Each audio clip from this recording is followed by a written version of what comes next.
કોઈપણ વિપરીત પરિસ્થિતિમાં આપણે તમામ કચ્છના નાગરિકો હંમેશા મક્કમતાથી કાર્યરત થતા હોઈએ છીએ. આપણે હાલની પરિસ્થિતિથી તમામ અવગત છીએ.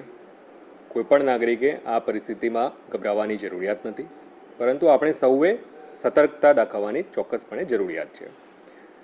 આ પ્રકારની પરિસ્થિતિઓમાં એક નાગરિક તરીકે પણ આપણે નાગરિક ધર્મ બજાવવા માટે સુસજ્જ બનીએ એ અપેક્ષિત છે. કોઈપણ પ્રકારની અફવા ઉપર આપણે ધ્યાન ના આપીએ. કોઈપણ પ્રકારના એવા વિવાદિત પોસ્ટ હોય, અસંગત બાબતો હોય, એને સોશિયલ મીડિયાના કોઈપણ પ્લેટફોર્મના માધ્યમથી આપણે એને ન ફેલાવીએ.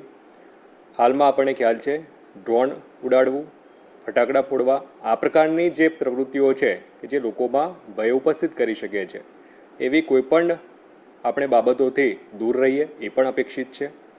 આપણે વહીવટીતંત્ર તરફથી બ્લેકઆઉટની અથવા તો કોઈપણ સૂચનાઓ આપવામાં આવતી હોય એને ખૂબ ગંભીરતાથી આપણે લઈ અને એનું ચુસ્તતાપૂર્ણ આપણે પાલન કરીએ એ પણ નાગરિકો પાસેથી અને આપણા સૌના પાસેથી એ અપેક્ષિત છે. ત્યારે આપણે સૌ એનું પાલન કરવા કટિબદ્ધ બનીએ. ખાસ કરી કચ્છના જે આપણા નાગરિકો છે એ નાગરિકોને મારી એ પણ અપીલ છે, આપણે હાલના સંજોગોમાં બિનજરૂરી રીતે આપણી અવરજવર ક્યાંય પણ હોય એ ટાળીએ.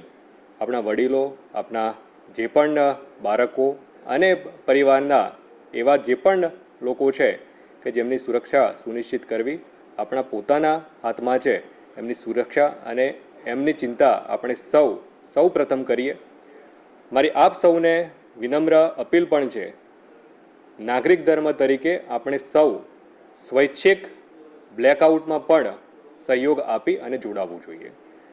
કોઈપણ પરિસ્થિતિમાં તંત્ર તરફથી ચોક્કસપણે આ પ્રકારની માહિતી આપવામાં આવતી હોય છે, પરંતુ સમયની મર્યાદાઓ વગેરેને ધ્યાને લેતા કોઈપણ વિપરીત પરિસ્થિતિ ઉપસ્થિત થાય એના કરતાં આપણે સૌ સ્વૈચ્છિક રીતે બ્લેકઆઉટમાં જોડાઈએ અને બિનજરૂરી રીતે આપણી કોઈપણ એવી જે લાઇટ છે એ લાઇટ બહાર જલતી ન રહે એ આપણે નાગરિક તરીકે આપણું પોતાનું પણ, આપણા પરિવારનું, આપણા ઘરનું, આપણા શેરીનું, આપણી ગામનું, આપણા વોર્ડની અને સંપૂર્ણ રીતે એઝ એ સમાજ તરીકે એકમેકના સહયોગથી આપણે આ પ્રકારની તમામ પરિસ્થિતિઓમાં જે પણ સૂચનાઓ આપણને અપેક્ષિત છે, એક નાગરિક તરીકે આપણી જવાબદારી જે અપેક્ષિત છે એ આપણે સૌ સાથે મળી અને નિભાવીએ. આભાર.